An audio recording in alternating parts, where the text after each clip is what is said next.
जो अभी जिस तरीके से खबर आ रही है कि पंजाब में 5 लाख सब्सक्राइबर जियो रिलायंस के कम हो गए हैं और इसका फ़ायदा वोडाफोन, एयरटेल और BSNL को मिल रहा है, क्या कहेंगे ये जो अडानी अंबानी को क्या एक किसान आंदोलन से झटका लग रहा है? ऐसा बहुत बड़ा झटका लग रहा है। इस देश के अंदर 4 लोग काम कर रहे हैं, 2 बेच रहे हैं, 2 खरीद रहे हैं। बेचने वाले अमित और मोदी है और खरीदने वाले अडानी और अंबानी हैं। 2 जन यहाँ 4 जन हो चुके हैं, लेकिन इनको ऐसा झटका लगेगा, इसके अलावा तो कोई यही नहीं। पहले घोटाले हुआ करते थे, घोटाले में 20-25 लोग शामिल हुआ करते थे, आज के घोटाले में 4 लोग शामिल हैं, 2 सत्ता में बैठे लोग और 2 व्यापारी लोग, अडानी और अंबानी। इसके अलावा इस देश में कुछ नहीं हो रहा है और इस देश में एक सर्कस चल रहा है। आपने कभी सर्कस देखा होगा, उसमें एक मदारी आता है जो कभी जोकर होता है, जो कभी हंसता है, कभी रोता है, ड्रामा करता है। इस देश में वही चल रहा है, इसके अलावा इस देश में कुछ भी नहीं चल रहा है और जनता जान चुकी है।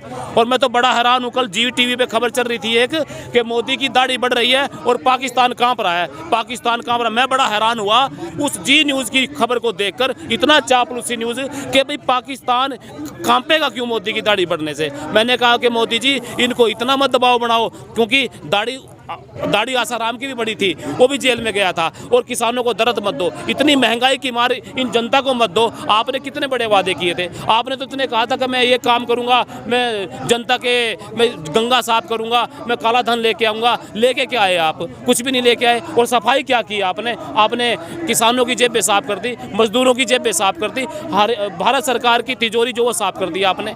आप कर क्या रहे हो और क्या रहे हो? और बोला सच एक बार, पूरी जिंदगी में मोदी ने एक बार सच बोला, उसकी मैं तारीफ भी करता हूं। उसने कहा था कि मेरा किसान आंदोलन जीवी है। सच में कहा मोदी जी, आपने एक बार आप में सच बोलने का काम किया।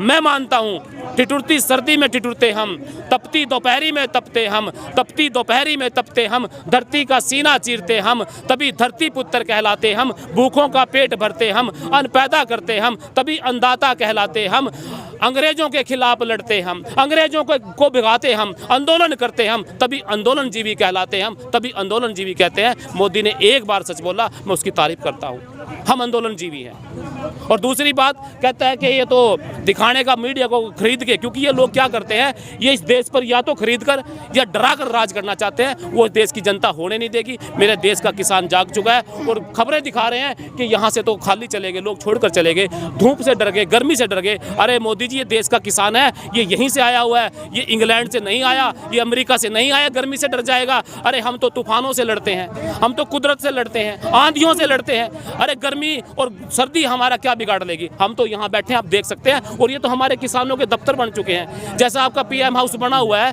ऐसा हमारा PM हाउस गाजीपुर बॉर्डर बन चुका है, जिसमें हमारे टिकैत साहब बैठे हैं। जैसा आपका संसद भवन बना हुआ है, ऐसा हमारा सिंधु बॉर्डर बन चुका है, जहाँ 45 किसान नेता बैठे हैं। और जैसे आपके दूसरे सरकारी दफ्तर है, ऐसे हमारे सारे दफ्तर ये बन चुके हैं, जितना भी बॉर्डर हमारे पास हैं। और मोदी जी, आप गलती मत करना कि हम डर जाएंगे। आपने जनता को डराया, गरीबों को डराया, मजदूरों को डराया, व्यापारियों को डराया, पर आप किसानों को नहीं डरा सकते। यार ये तो वो किसान है जो मुगलों से टकराए थे। ये गरीब किसान, क्योंकि लड़ाई किसने लड़ी?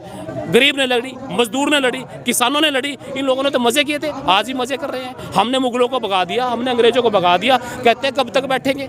अरे देश की क्रांति 1857 में शुरू हुई थी, 90 साल बाद आज़ाद हुए थे, अभी तो 90 दिन भी नहीं हुए। हम यहाँ बैठेंगे और इनको झुका के जाएंगे और 3 बिल वापसी करा के जाएंगे। और जो पैसा इन्होंने अंबानी और अंडानी से लिया है, वो भी वापस करा के जाएंगे। ऐसे हम यहाँ से जाने वाले नहीं हैं। और बड़े वादे किए थे कि मैं आपका काला धन लेके आऊँगा, आपके पैसे लेके आऊँगा। अरे पैसे भी भेजने का काम आपने किया। आपके रिश्तेदार गुजरात के लोग पैसे लेके चले गए, वापिस ही नहीं आए, तिजोरियाँ खाली कर दी। और हमें कहा था मैं चौकीदार की तरह पैरा दूंगा, चौकीदार की तरह कहाँ दिया? अरे नीरव नीरा ले गया, नीरव नीरा ले गया, मल्ल्या माल ले गया, सोता रहा चौकीदार, ना दिया ध्यान है। हमने पूछा, वो बोला भाइयों बहनों, यही स्वच्छ भारत अभियान है, यही स्वच्छ भारत अभियान है। ये काम किया इसने।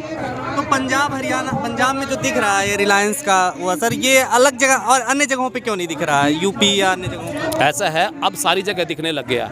रिलायंस का जो पंजाब से शुरू हुआ था, ये पहले कहते थे पंजाब का ये आंदोलन है, अब पंजाब के बाद ये हरियाणा का बताने लगे, अब ये यूपी का बताने लगे, अब ये राजस्थान का बताने लगे। अब देखिए हमारे किसान पश्चिम बंगाल तक जाएंगे, आसाम तक जाएंगे। अब ये पंजाब का नहीं है, अब ये सारी जगह देखने को मिलेगा। और इसके 2 जो है, आप कहते हैं ना 2 बेटे, ये धृतराष्ट्र भी बने। इसके बड़े रूप देखे मोदी के हमने, ये बहरूप ये है, इसको कायर के रूप में देखा, इसको हमने रावण के रूप में देखा, आज हम इसको धृतराष्ट्र के रूप में देखे हैं। पट्टी बांध के बैठ गए आंखों के ऊपर, आपको हो कि इसके बच्चे नहीं है, इसके अंबानी और अंडानी 2 बच्चे हैं, उनके लिए लड़ाई लड़ रहा है ये, मेरे किसानों का गला दबा रहा है। पेट्रोल कहाँ चला गया, डीजल कहाँ चला गया, आप देख सकते हैं। वो लड़ाई किसके साथ लड़ रहा है? किसानों के साथ लड़ाई लड़ रहा है। 56 इंची की बात करता था और आप कहते थे मैं लाल आंख दिखाऊंगा। अरे उंगली मेरे किसान पर उठाई है, गद्दार मेरे किसान को बता रहा है, अरे मोदी जी उंगली मेरे लगाई है, मेरे किसानों की राहों में लगाई है, और दिखानी थी लाल आंख दुश्मन को, दिखानी थी लाल आंख दुश्मन को, आज मेरे किसानों को दिखाई है। अरे 56 इंची सीना दिखाने की बजाय आज मेरे किसानों को पीठ दिखाई है।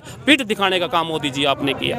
ये जो पंजाब से शुरू हुआ आंदोलन, जिस तरह ये हुआ है, ऐसे ही जो हार पंजाब से शुरू हुई है, हरियाणा में पहले हो चुकी थी, ये कारपोरेशन सारे हार चुके हैं, उसके बाद ये बंगाल तक जाएगी। और ये कहते हैं जी हम बंगाल जीत जाएंगे। अरे सुनो, आगे बंगाल की खाड़ी है, ये देश की जनता बंगाल की खाड़ी में डुबोने का काम करेगी, और ऐसा डुबो के आएगी, वापस नहीं आने देंगे आपको। देश के दिलों में, जनता के दिलों में और मजदूरों के दिलों में, किसानों के दिलों में इतने बड़े बड़े घाव दे दिए हैं, इनको धक्का मार के बाहर गिरा के आएंगे।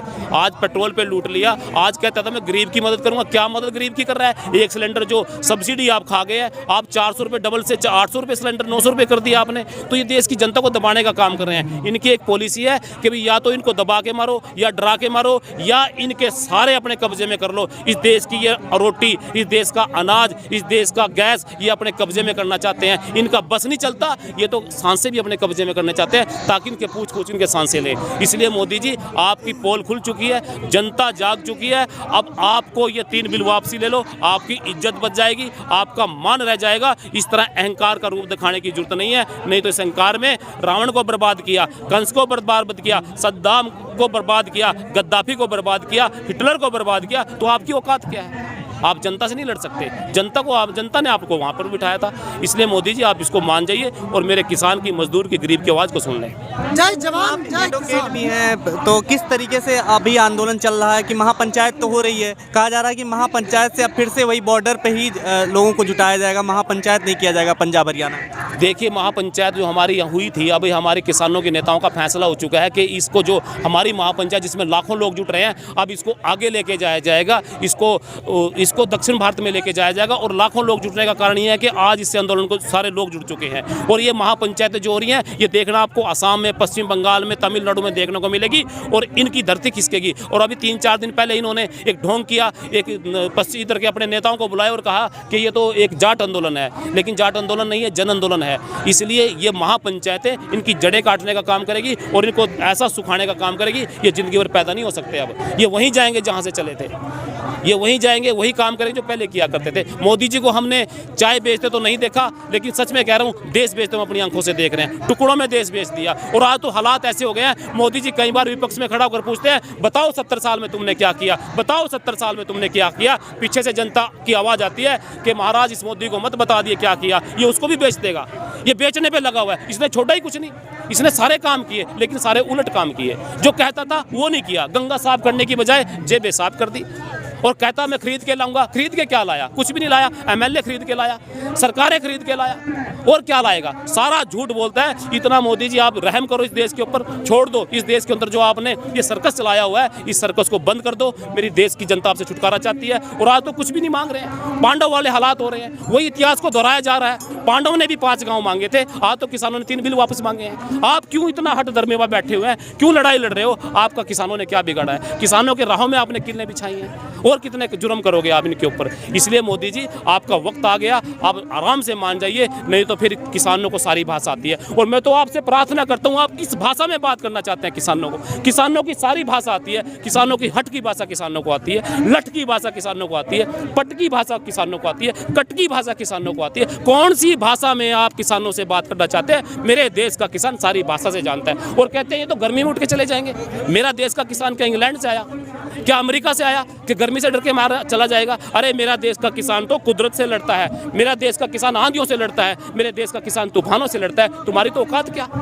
इसलिए मेरा देश का किसान जाएगा, यहाँ से जीत कर जाएगा। और तुमने जो ये महंगाई की मार किसानों लोगों के ऊपर डाल दिया, इसको भी छुटकारा मेरा किसान दिलाएगा। और भगवान का शुक्र करते हैं, 26 तारीख को अगर ये किसानों की आवाज़ दब जाती, ये मेरा देश सदा के लिए गुलाम हो जाता। उस भगवान ने उसको गुलामी से बचा लिया, इसलिए हम जीत के जाएंगे। एक सवाल और है कि अमित शाह कह रहे हैं पश्चिम बंगाल में कि इसका किसान आंदोलन का फायदा मिलेगा, क्योंकि पश्चिम बंगाल में 6000 रुपये नहीं मिलते हैं किसानों को। ऐसा है, हमें फ़ायदा बताना चाहता हूँ कि फ़ायदा तो हमें मिल चुका है। और मेरे देश के किसानों ने फैसला कर लिया है कि हमारे ट्रैक्टरों की यात्रा जो यहाँ से जाएगी ना, वो पश्चिम बंगाल की तरफ जाएगी। और अभी तो ये बड़ा खुश हो रहा है, अरे उन्हीं के लोगों को ये इकट्ठा करके दिखा रहा है। मीडिया से ने खरीदा हुआ, बड़े वाला मीडिया, सोशल मीडिया ने हमारी जान बचाई है, हमारे आंदोलन को बचाया हुआ। ये देखना किस मुँह छिपा के आएगा, ये डर के मारे छिप के आएगा। मेरे देश का किसान जब पश्चिम बंगाल में जाएगा ना, ये छिप के रास्ते से आएगा और निकल के अपनी जान बचाकर वहाँ से आएगा। और वहाँ तो बंगाल की खाड़ी भी है, वहाँ डुबोने का काम हम लोग इसको करेंगे। ये वापस नहीं आएगा, वहाँ से दूसरे रास्ते से भाग कर आएगा।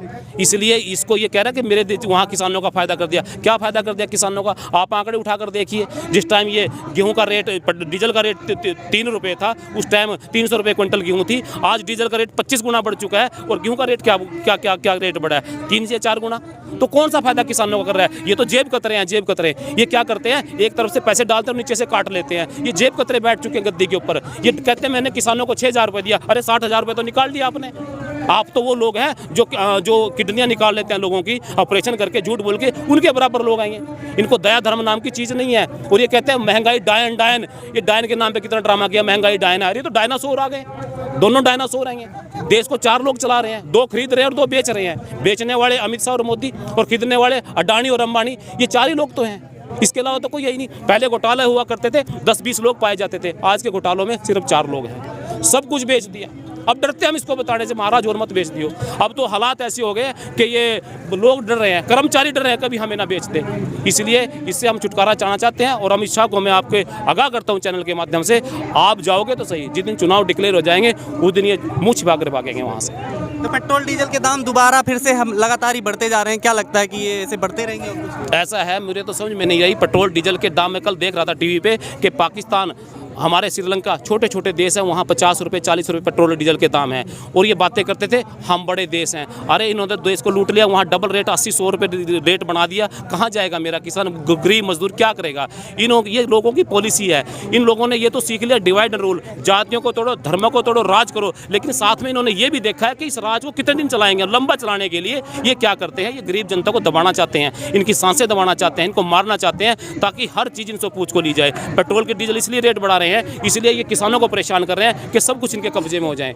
इसलिए देश को गरीब करना चाहते हैं, ज़्यादा गरीब करना चाहते हैं, ताकि इनके खिलाफ कोई आवाज़ ना उठा सके। इनकी पॉलिसी है, इनके षड्यंत्र है, इन सब षड्यंत्रों का हम जवाब देंगे। मैं एडवोकेट गुज्जर हूँ, जो हरियाणा यमुनानगर से आता हूँ और इनके पीछे लगा हूँ। हमने वादा किया था मैदान में लड़ने का, हम सारे वकील कंधे से कंधा मिला के इन किसानों के साथ सड़कों पर लड़ेंगे। तो कुछ आगे आपका कोई प्लान है क्या? हाँ, हमारा प्लान है। हम इनसे पूछना चाहेंगे, आपको बंगाल की खाड़ी में गिरें या थोड़े पानी टब के पानी में डुबोएं या कि समुद्र में गिर के आएँ। अब हालात हो गए हैं। और मैंने तो एक बात पहले भी बताई थी कि एक देश के हालात ऐसे थे कि एक राजा, मैं एक थोड़ी सी बात सुनाऊंगा। एक राजा ने कहा था कि जब मैं मर जाऊंगा तो मेरी गद्दी के सामने आया उसको बिठा देना। तो उस देश की बदकिस्मती थी कि जब राजा की गद्दी, उसको अर्थी को ले जाया जा रहा था, उस अर्थी के सामने एक भिखारी आ गया था। उस भिखारी को सैनिकों ने पकड़ लिया कि राजा की अंतिम इच्छा है कि उसकी जो अर्थी के सामने आएगा उसको राजगद्दी में बिठाया जाएगा। उसने बड़े हाथ जोड़े, उसने प्रार्थना की, ऐसा मत करो, मेरा काम है भीख मांगने का और मैं गद्दी पे नहीं बैठ सकता, मैं राज नहीं कर सकता। लेकिन राजा की अंतिम इच्छा थी, उसको बिठा के गद्दी पे बिठा दिया गया। तो अब क्या हुआ, कुछ दिनों बाद राजा के सैनिक आगे बोले कि महाराज, दुश्मन की सेना ने तैयारी कर दी देश पे कब्जा करने की, कुछ कीजिए। उसने कहा करता हूँ। थोड़े दिनों बाद, 2 दिन बाद फिर सैनिक आए कि महाराज दुश्मन की सेना अंदर आ चुकी है, कुछ कीजिए। उन्होंने कहा कुछ करता हूँ। थोड़ी देर में फिर चलाए, सैनिक दौड़े आए 2 दिन बाद कि महाराज पूरे राज पे कब्जा हो गया, आप कुछ कीजिए। बोला करता हूँ। बोले क्या करना है? बोला मेरा भीख का कटोरा दे दो, मैं वापस जा रहा हूँ। वो मेरे देश में होने वाला है, वही हालात होंगे। यही तो है, ये कहेगा, इसको बता दिया सबने। किसान पंजाब से चल चुका है, हरियाणा से चल चुका, कुछ कीजिए। हाँ करता हूँ। अब बोला सीमा पे आ गए, कुछ कीजिए, लेकिन नहीं मानेगा ना। अब ये वही काम करेगा जो वो गद्दी छोड़ के उसका भीख का कटोरा लेके गया था। आज ये भी अपना भीख का कटोरा लेके यहाँ से चले जाएंगे। इस देश के राज, लोकतंत्र का राज है, जनता का राज है, जनता राज करेगी, इसको बिगाड़ने का काम करेंगे। हम इसको यहाँ बैठने नहीं देंगे। जो देश की बात करेगा, जनता की बात करेगा, किसान की बात करेगा, वही देश पे राज करेगा। खबरों में बने रहने के लिए फोरम 4 को सब्सक्राइब करें और नोटिफिकेशन पाने के लिए बेल आइकन दबाएं।